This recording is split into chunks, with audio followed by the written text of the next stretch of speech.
Assalaamu calaykum waraxmatullaahi wabarakaatu dhammaan ummadda Soomaaliyeed meel kastoo dunida dacaladeed ka joogtaan waan idin salaamayaa xilli kastoo idin tahayba waxaan idin leeyahay assalaamu calaykum waraxmatullaahi wabarakaatu. Sidoo kale waxaan salaamayaa dhammaan shacab weynaha dowladdeegaanka Soomaalida. Galabta insha Allah waxaan doonayaa inaan isla gorfeyno ama aan soo wax yar dul istaago qodobo ila qurux banaatay aniga aragtideyda inaan ka hadlo. Qodobadan galabta insha Allah halkan ku gorfeyn doonaa waxaa weeyaan laba qodob oo midna before ama waqti hore oo deegaanka Soomaalida siduu soo ahaa iyo xaaladda hadda deegaanka Soomaalida maxaa la gudboon. Midda koobaad waxaa weeye dowladdeegaanka Soomaalida wuxuu soo maray waqtiyo kala duwan, xaalado kala duwan. Saad ogtihiin wuxuu soo maray waqti mad garanaysaa dadka shacabka ama dadka deegaanka Soomaalida aysan isku tashanaynin oon taladooda waxba laga weydiinaynin, iyada oo cid kasta oo deegaanka Soomaalida joogta ay ahaayeen dad u dulman. Waqtigaas dalka Itoobiya qofka kursiga ku fadhiya oo waqtiga gumaysiga ah like that waxa intaas ka dambeeyay haddana waxaa soo gudubday ama ku xigtay xaaladda hadda aan ku jirra oo ah in deegaanka Soomaalida iyagu isku maamulaan, balse ismaamulkoodaasi uusan ahayn mid iyaga ay u madax bannaan yihiin masiirigooda inay ka tashan karaan. Qodobadan galabta isla eegayna waxaa weeyaan midka koobaad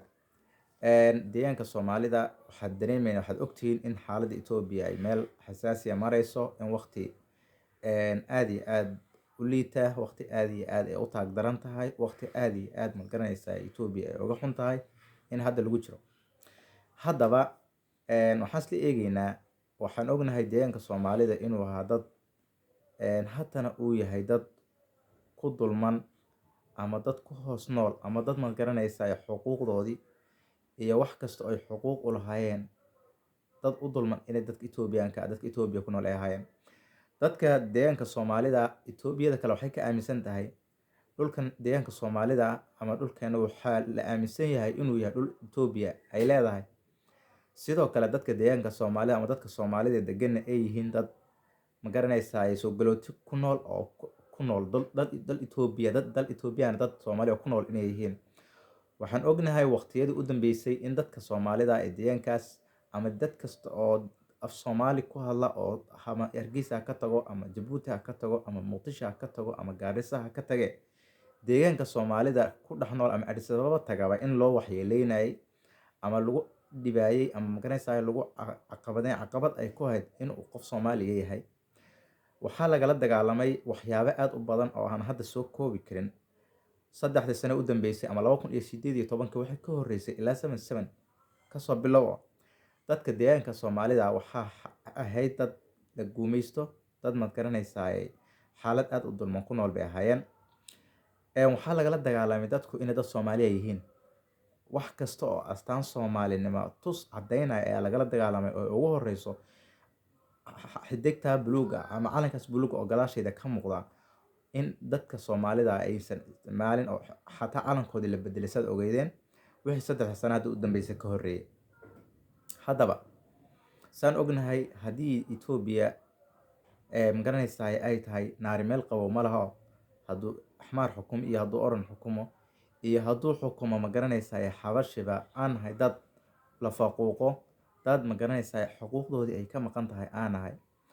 Haddaba dadka deegaanka Soomaalida ama shacabka Soomaalida ama xukuumadda hadda ka arrimisay maxaa la gudboon. Intaan aysan qodobkaasi u guda gelin waxaan isla eegaynaa dadka Soomaalida ama deegaanka Soomaalida wuxuu leeyahay dad waxgarada, wuxuu leeyahay dad aqoon-yahana, wuxuu leeyahay dad uqaal ah. Haddaba waxaan eegaynaa dadka Soomaalida waqtiyadii la soo dhaafay taas isweydiin maaha oo hadda isma weydiinayna maxaa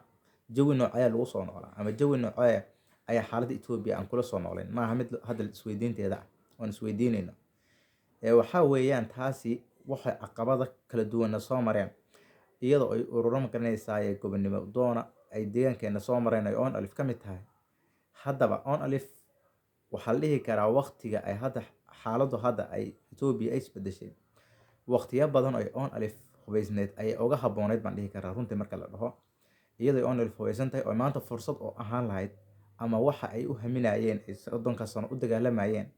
in maanta jaanis fursada ama furdada oo lagaga faa'iideysan kara Ethiopia waqti ay ka liidata inaysan jirin ayaan u aragnaa. Haddaba ONLF waxay 2019 Ethiopia la saxiixatay heshiis ah in ay qoriga dhigaan oo ay qalinka magaranaysaa xuquuqdooda ku raadsadaan. Maanta walow aanan ka hor dhacaynin waxa ay soo saareen ama waxa ka soo baxaya, waxaan la soconay maanta in guddigooda fulinta ama golaha sare ee golahooda dhexe ee ONLF ay maanta shirayeen. Deegaanka Soomaalida xukuumadiisuna walow lagu xanto hadba dee qofka kursiga ku fadhiya waa qof u shaqeeya Ethiopiaanka ama qofka Ethiopia ama Axmar ha ahaado ama Oran ha ahaado ama Tigray ha ahaadee, ninkaas kursiga Addis Ababa ku fadhiya ninka deegaanka jooga waa inuu khasab waa inuu la shaqeeyaa. Ma diidanin in deegaanka Soomaalida qofka xukuma ama dowladnimada anigu ma diidanin oo dowladnimada deegaanka Soomaalida ka jirtaay waa wadan magaranaysaa xaqiiqda aad iyo aad nabadgelyo amni qurux badan u haysta. taasi iyadoo jirto waxaan u baahanahay xuquuqaha maqan ee asaasiga ah see lagu heli karaa. mas leenahay Ethiopia xuquuqda naga maqan haddii Ethiopia xaaladan ilaahayba intuu ka badbaadiyo jawi kale ay u dhacdo ay sida iskaga soo noqoto xuquuqaheena waan helaynaa. ani nuur ahaantayda aragtideeda waa maya, ma aaminsani hadda sida aan nahay ama Ethiopia halka aan ka joogno xuquuqdeena ay sida u joogtay xuquuq nagaga maqan baa Ethiopia hadda kadib ayna siinaysaa ama magaranaysaa haddii Ethiopia xaaladeedu isbedesho hagaagto aan ka helaynaa, ma aaminsan aniga. laakiin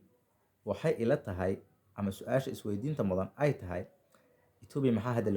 maxaa la gudboon deegaanka Soomaalida, fursaddan ma ka faa'iideysan karaan? fursaddani ma tahay fursad deegaanka Soomaalida maanta waa meesha kaliya oo Ethiopia nabadgelyada ah, waa meesha kaliya oo maanta horumarka la taaban karo 3 sano u dambeysay uu kaana qaaday. waayo haddii la dhaho dhanka xorriyadda, haddii la dhaho dhanka ma garanaysaa ee Soomaalinimada, haddii la dhaho dhanka bulshada iyo dadka oo is aaminsan oo isdhexgalay, haddii la dhaho dadka oo ma garanaysaa qofna qof uqdada ay iska yaraatay oo qof walba xorriyadiisa uu afkiisa ku hadlayo. marka ani mid ma dhaliilayo oo deegaanka Soomaalida xukuumadda hadda jirta ma lihi waa dad ma garanaysaa jaaniskan hadda jira ama fursaddan hadda jirta dad ka faa'iideysan waayaya ama dad aan Soomaalinimadu ku weyneyn ama dad aayahooda ka tashanaynin way ma lihi. talada marka middan fursaddan ahay deegaanka Soomaalida maxaa hadda dadka Soomaalida deegaanka Soomaalida ku nool la gudboon, waxaan eegaynaa oo isla gorfeynaynaa haddaba deegaanka Soomaalida waxaan san u sheegnay horta la fursad muhiim ah, fursad qaali ah, fursad dadka Soomaalida ay aayahooda kaga tashan karaan, fursad ay geed iskugu taagi karaan, fursad ay xornimadooda magaranaysaa ku heli karaan. dastuurka Ethiopia wuxuu qorayaa in deegaan kasta oo ka mid ah deegaanada Ethiopia oo inuu gees isku taagi karo oo magaranaysaa xor gees u noqon karo sida Eritrea oo go'd Ethiopia oo kale. haddaba inagu danahay dad Soomaaliya Ethiopia ka simis ahaansheeda maxaa noogu jiro faa'iida haddaan gees uga go'no se maxaa Ethiopia nagaga maqan oo haddaan ka go'no aan uga maarmayn. waxay ila tahay wax hadda aan ka sii mid ahaano maanta aan ka weynay oon berri ka helayna inaysan jirin baan ogahay. taas baan aad u aaminsanahay oo xuquuqda maanta deegaankeena aan ka weyn ama dadka Soomaalida xuquuqda Ethiopia ka waayeen oo maanta aanan ka haysanin ayaa Ethiopia haddaan ka sii mid ahaano aan ka dhex helaynaa malihi anigu ilamaana hamana aaminsanin. haddii aan Ethiopia maanta fursaddan aan haysanay intaan ka faa'iideysano aan ka goono oon wadan geesa noqono oon calankeeni iyo magaranaysaa ciideeni iyo dhulkeeni iyo ciidankeenu wadan geesa oo geestiis isku taaga aan noqono inagoo maanta khayraadka aan haysano. waxaad maanta qowmiyadaha Ethiopia iyo quwadaha ka waaweyn isku dagaalamayaan waa khayraadkeena weeyaan, waa shidaalkeena weeyaan, waa dhulkeena weeyaan. inaga maanta qaniga ahayn ee dadkeenu fuqarada yahay dhulkeena dhul qaniya yahay ayaa waxaad aragtaa inaan haddana inaga dulmanahay. waayo nidaamka shaqooyinka ama shaqooyinka dadka dhalinyarada Soomaaliyeed ay qaban lahaayeen ee dadka qowmiyadaha kale ay ka qabtaan deegaankeena kama hadlayno oo taasi markasta waa laga hadlaa, markastana waan ka hadalay. waayo taasi iyo waxaan halkaasi ka cad dadka Soomaalida maxay yihiin haddaba xuquuqaha badan ee lasoo koobi karin ee deegaankeena dhexdiisa ka jira ee Ethiopian dulmiga inagu hayso waxaan soo koobi karna maaha. xagga sarena waxa dulmiga naga haysta waad ogtiin maanta dulmiga xagga sare naga haysta oo maanta xuquuqda deegaanka Soomaalida ama dadka Soomaalida xuquuqda kaga maqan federaalkan wada ognahay. dabcan waxaa la isla ahaa aniga ama fikradayda nuur ahaantayda aan isdhihi jiray hadda maadaama Ethiopia isbedel kale uu ka dhacay oo xuquuqdii dadka Soomaalida maadaama dad hadda magaranaysaa masraxa siyaasadda federaalka dad ka dhex muuqda ay yihiin wax badan bay magaranaysaa ay isbedeli doonaan lahaa Abiy Ahmed markii dib loo doortay ama golihiisa wasiirada usoo dhisayna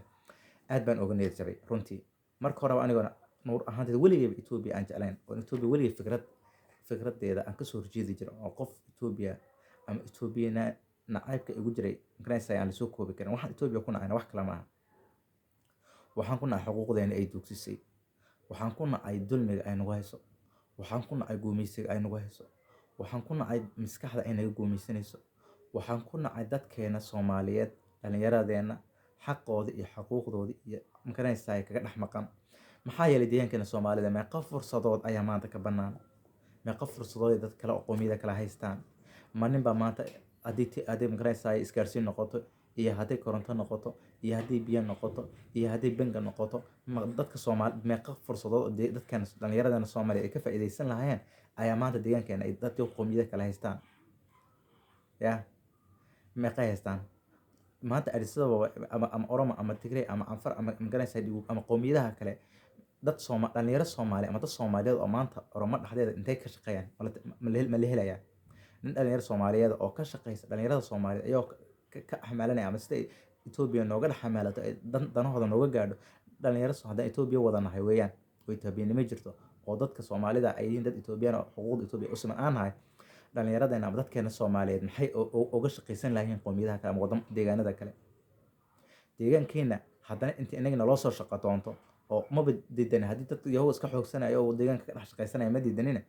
xuquuqdii kale iyo shaqooyinka kale iyo fursadihii kale ee dadkeenu ka faa'iideysan lahaayeen waa dareemaysan dulmigana lagu hayo wax hadda maanta cid maanta magaranaysaa ay ka dahasan tahay arrintaasi ama dalha jooga ama gudaha jooga ma jirto wax walbana waxaa lugta noo qabta oo noo jibiya oo dadkii ugaas kale xaqeen iyo xuquuqdeen haddana dad muuqda ahaan lahayn oo dhulka noogu dhuftay waa dadka markaas xukunka haya weeyaan fadlan qanacsanaanta aan ku qancayno wax yar qanacsanaanta aan ku qanacsanahay dulmiga Ethiopia nagu hayso qanacsanaanta aan ku qanacsanahay dulinimada lagu haysto qanacsanaanta aan ku qanacsanahay dadkeena caqabada iyo dhibaatada haysata taasi waa inaan ka dhidhina ayaa loo baahan yahay dadkeena deegaanka Soomaalida hadday dhalinyaro tahay hadday aqoon-yahan tahay hadday odayaal tahay iyo hadday maamul tahayba in laga tashado oo arrintani hadda maanta taagan ee fursadda ay si looga faa'iideysan lahaa looga tashado ayaa loo baahan yahay waxaan talo u dirayaa ama baaq u dirayaa xukuumadda dowladda deegaanka Soomaalida oo ugu horeeyay madaxweynaha deegaanka Soomaalida Mudane Mustafa Maxamed Cumar waxaan leeyahay runtii mas'uuliyad weyn baa ku saaran runtii mas'uuliyad maanta ama xaalad maanta labaduba aad ooga baxda la arki doono ayaa ku saaran waxaa kaloo baaq u dirayaa ururada siyaasadda